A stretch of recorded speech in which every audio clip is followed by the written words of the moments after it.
Suspense.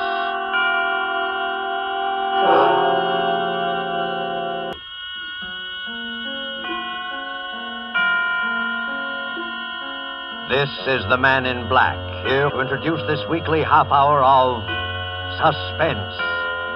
Tonight from Hollywood, bringing you as star, Miss Lucille Ball, who appears tonight as a Broadway lady, whom you may have often seen if you are a devotee of musical comedy. She is the third one from the left in the chorus line. And so with this little lady's narrative about the 10 grand, and with the performance of Lucille Ball as Miss Gigi Lewis, we again hope to keep you in suspense.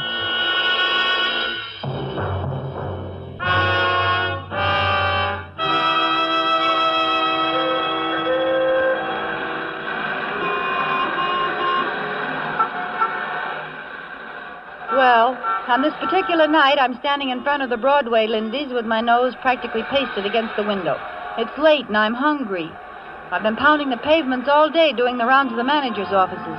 You'd think a good hoofer like I ought to be able to land something with all the shows on the big street. But here I am, standing like General Sherman's statue in front of Lindy's, looking at the pasted-up menu and mentally overindulging in a big, thick, juicy T-bone steak smothered with onions.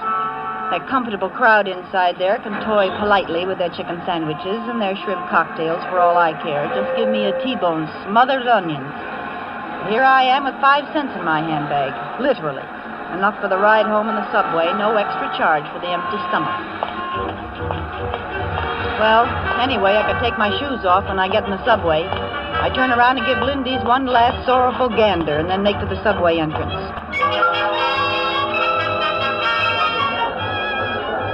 It's just the time the shows are letting out.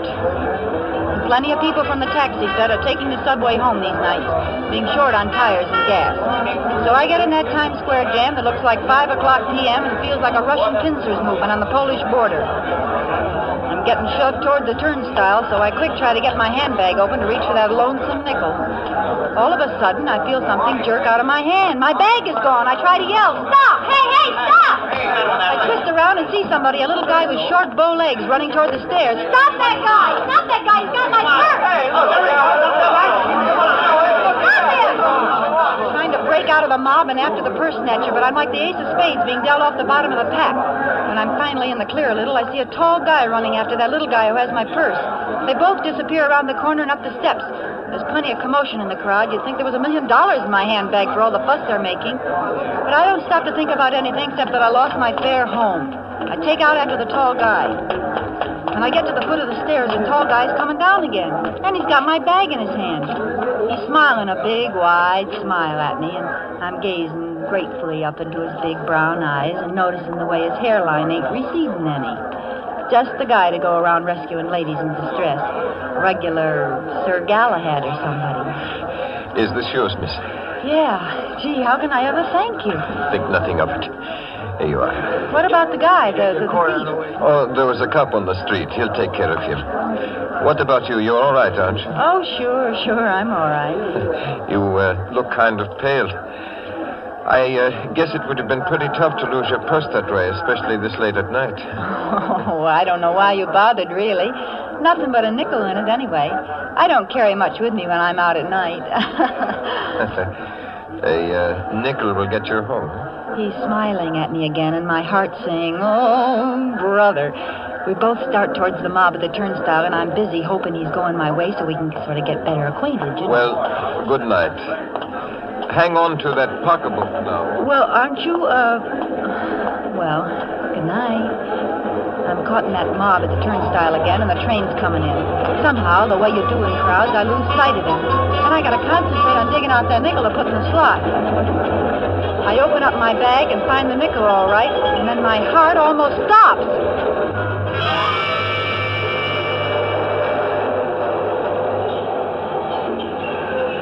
There in my handbag sits a great big wad of bills, folding money, cash. I managed to get the nickel in the slot and get myself through to the platform and on the train, all the while hanging onto that bag as if there were 10 grand in it. $10,000. Gee, it could be that much. The roll is big enough. My head's going around in crazy circles.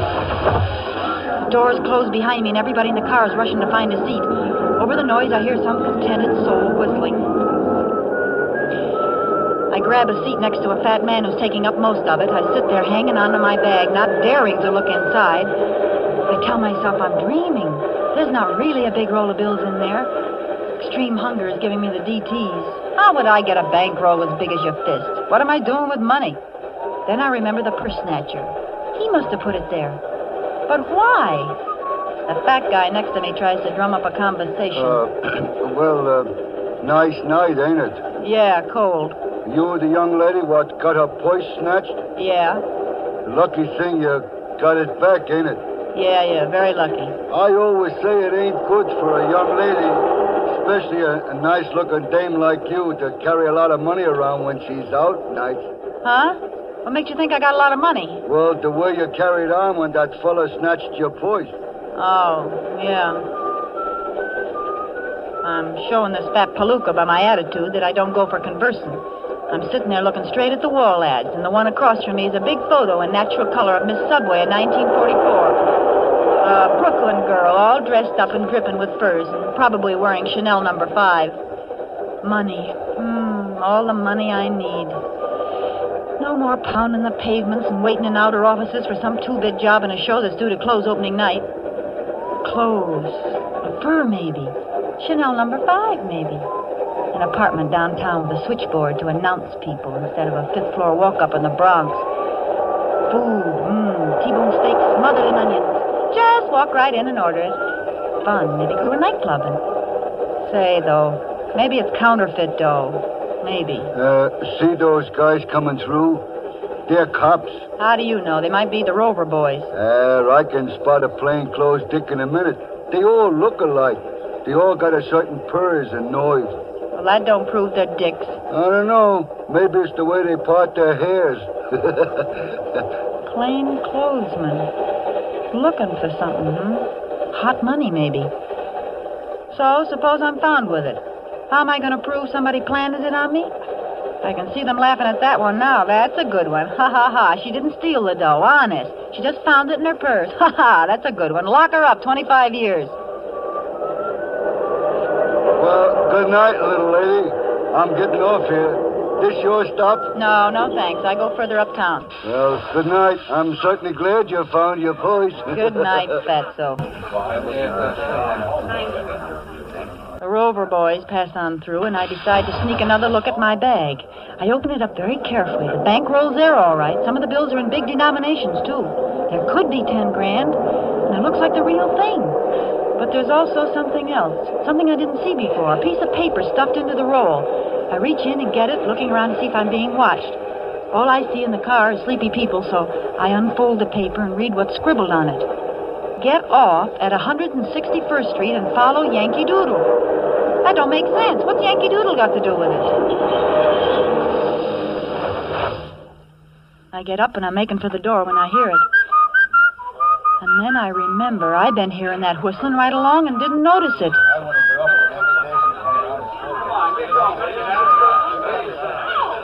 I back into the first empty seat and prepare to do some thinking. Somebody in this car wants that bankroll again. Could it be Sir Galahad? I just can't bear to think of him as a criminal type, but he was awful quick to go chasing after my purse. And he could have been in this car all along without me seeing him. I try to get a quick look around, but there's people in the aisles. And a dear little old lady is pushing her way forward. She sits down next to me. I was sitting next to a man who kept snoring. Do you mind if I sit here? No, not at all. I didn't know there could be so much confusion in the subway this late at night. Well, in New York, you get to confusion 24 hours a day. Well, I guess I'm just not used to it, that's all. Say, you look like there's something wrong. What's the matter? Do you feel sick? I'm all right.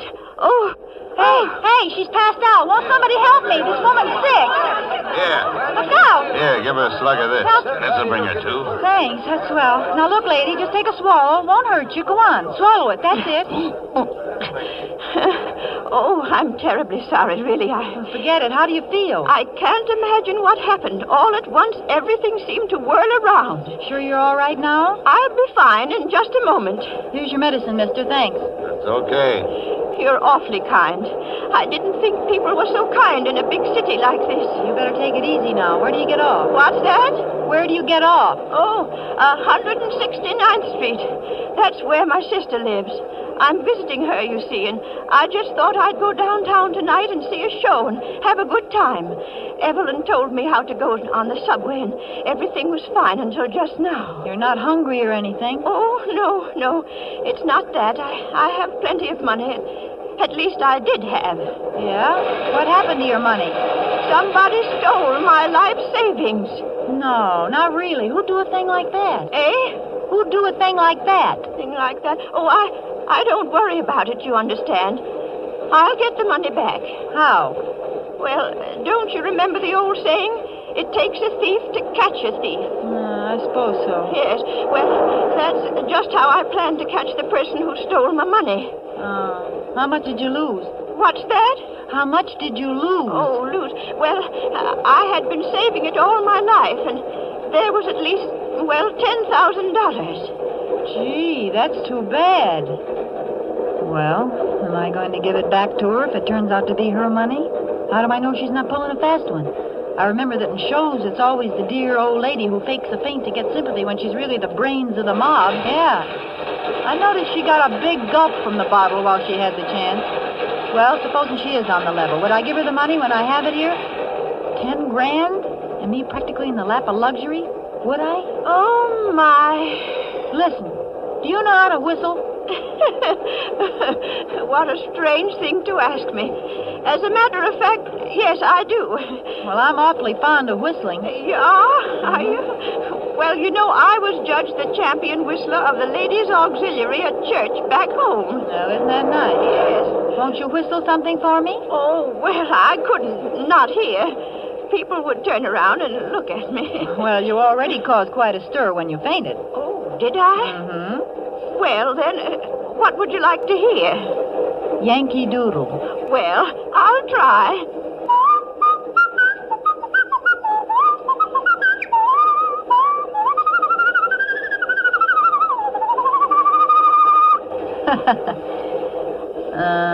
That's fine. But I guess it doesn't prove anything. I beg your pardon? I meant, how was it you say you lost all that money? Oh, the money. Why, the bank teller back home just ran off with the savings of practically everybody in town. Oh, it happened back home, huh? When? Well, now, let me see. Why, it must have been 5... No. It was just about 6 years ago. Oh. Yes, and why do you ask me? Well, I just thought maybe I thought you might have just lost it tonight the way you talked. Well, I hope I didn't alarm you, but I just keep knowing I'm going to get that money back someday. Yeah, I'm sure you will. Oh, listen. Somebody else is whistling Yankee Doodle now. That's very fine whistling, too. Isn't it, though? Yes. Yeah, and this time it's no old lady. I got an idea it's somebody who just possibly could have a slight case of murder on his mind.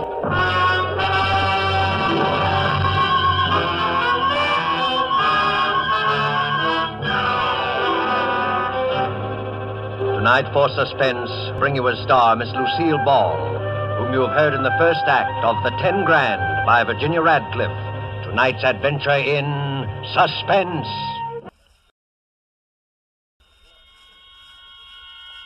And now it is with pleasure that we bring back to our soundstage Lucille Ball in The 10 Grand, a tale well calculated to keep you in suspense.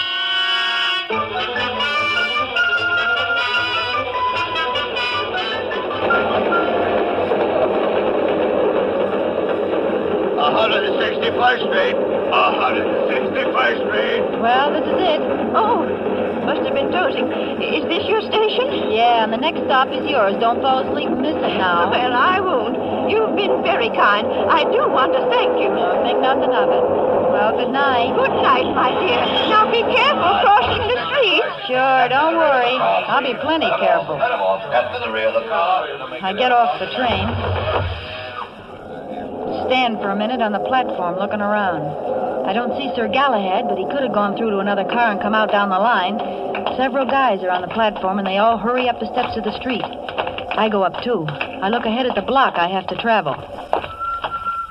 Then I hear it again, from the darkness of the street. I can't tell exactly where it's coming from, but I'm standing in the light, and whoever's after me has a pretty perfect target. I walk away, hugging my purse and shaking like 6 hangovers. I tell myself that pretty soon Yankee Doodle will grab me and take the money. Any second now. He wouldn't need to kill me. I haven't seen him, so I can't identify him. He could just take the money and leave. But suppose he enjoys killing people. Suppose he gets panicky all of a sudden and his finger slips on the trigger. Suppose he's a maniac.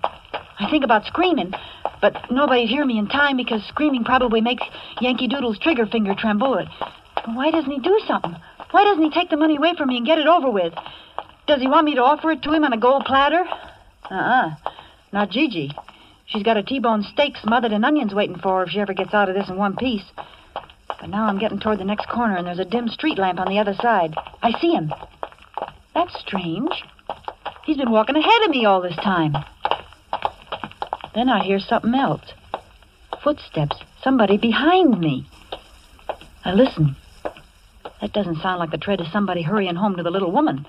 That's a steady tread of somebody trailing somebody. I don't know how I know it, but I know it. There's Yankee Doodle up ahead, but here's also somebody behind me I don't like just by instinct. I'm sandwiched. I'm the ham between 2 slices of rye. I listen again. He's getting closer. By the time I reach the corner, he'll catch up with me. I try walking faster. He's walking faster, too. I turn around. I can see his dark shape behind me with a distant street lamp back of him. Then I see something else. Back away, across the street, is another man, walking fast. Now I got 3 of them. I'm in a triple-decker sandwich now. I want to scream. I want to yell help. But my heart's got all mixed up in my larynx somehow, and I know I'd never be able to project my voice past the next crack on the sidewalk. They're catching up to me fast. If this is the end, sister, this is it. I'm already imagining the cold steel in my back, and then...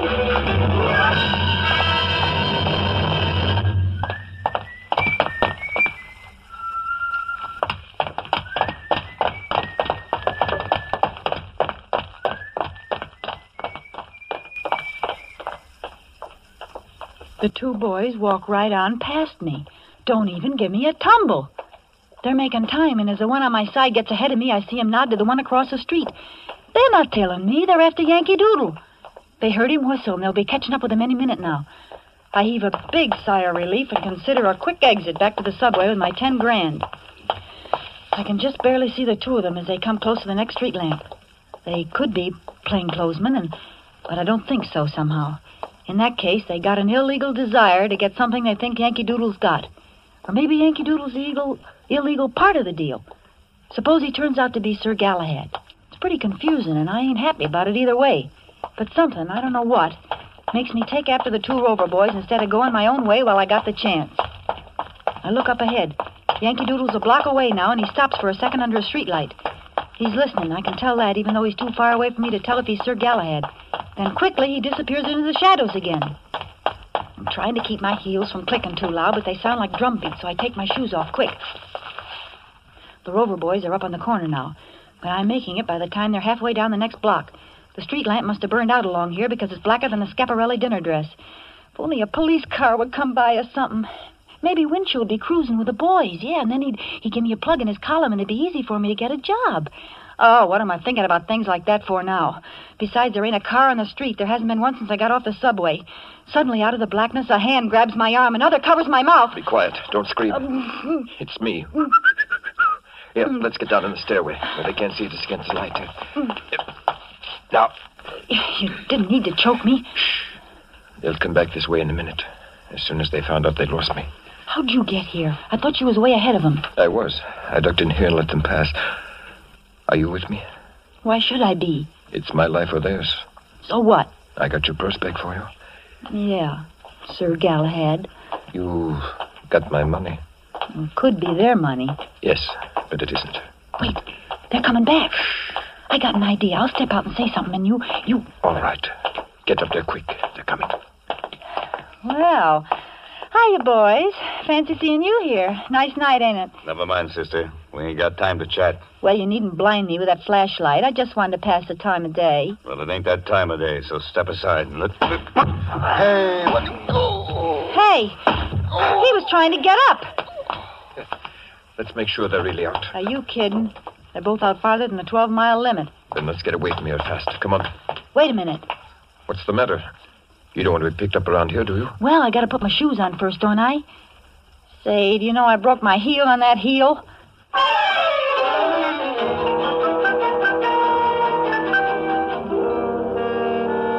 So, here we are, 15 minutes later, sitting in an all-night restaurant after running practically 12 blocks and me forgetting all about the fact my feet was killing me a couple hours ago. Sir Galahad's breathing just like normal, but I'm still sounding like a pair of bellows trying to catch my wind. He's looking at me and laughing in a nice way, and I don't mind. You know, what you need is a little regular exercise. It would get you in condition. A nice, steady job hoofing somewhere will do that for me. I wonder how long it will be before the cops find those guys. Maybe you ought to report it first, just to be on the safe side. No. It will be too dangerous. I have to get rid of the money first. Oh. No, I did not rob a bank. Well, there's other illegal ways to get 10 grand. Here comes the waitress. Better order, and then we can talk. Eh? I can't believe I'm really going to get a steak inside of me instead of hot lead. Wait until you see what the steak's like before you feel too happy. Know what you want yet? Yeah, a long time ago. T-bone steak, rare, smothered in onions. Make it 2, please. 2 T's, rare and buried. All right, shoot. What am I saying? I'm a Greek. Yeah? I came over here when I was about 15. My father and mother are still in Athens. I couldn't get them out of the country when the Italians invaded. So I don't know where they are now. Oh, gee, that's too bad. Oh, I'm like a lot of people over here. I want to do something for my mother country, even though I am a naturalized American. So, in my spare time, I collect contributions from other Greeks living over here. Oh, you mean for the Relief Society? Oh, no, that's different. This money supports the Greek underground. It has to be gotten and sent very quietly because certain people over here would like very much to know who's operating the underground in Greece. You see? Yeah, I'm beginning to. What about the Rover boys? Who? The 2 kids we lulled to sleep back there. Oh, well, I can't prove it yet, but I think they're Axis agents. They've been following me ever since I left home this morning. Today was my day off, and I've been making the rounds, collecting. You did pretty well. How much is in that bankroll? $10,415. Oh, boy, you're quite a salesman. I've got a good product to sell. Anyway, I thought I could shake those guys in the subway. But then when you got your purse lifted, I did a little quick thinking and decided the money would be safer with you for a while. And I do want to thank you. Oh, that's all right. Always glad to help out. Well, I guess you'd like to have your 10 grand back now, huh? You know, in Greece, they have a law that whoever finds money gets to keep 10% as a reward. No kidding. Yes. So the way we'd figure it, you get $1,041.15. Say, that's wonderful. That's a great custom. I wonder why they don't adopt it in America. Well, I guess America has a lot of things that Greece doesn't have. T-bone steaks, for instance. Yeah, that's true. Well, here you are. I hope you get the dough into the right hands. Thank you very, very much. Aren't you going to count out your 10%? I got to contribute something to winning the war, ain't I? Say, miss. You want me? Yeah, what happened to them 2 T-bone steaks? Oh, well, I'm sorry, but when I took your order for the steak, I forgot this was Meatless Tuesday. Oh, no.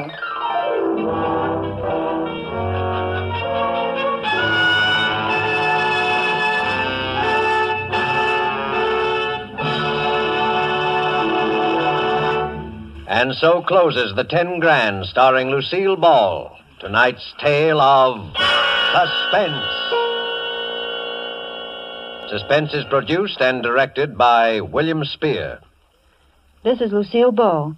I always enjoy my appearances on Suspense. And tonight I'm particularly proud because Mr. Spear has just counted up, and he says that tonight I said more words per minute than any actress he has ever had on the show.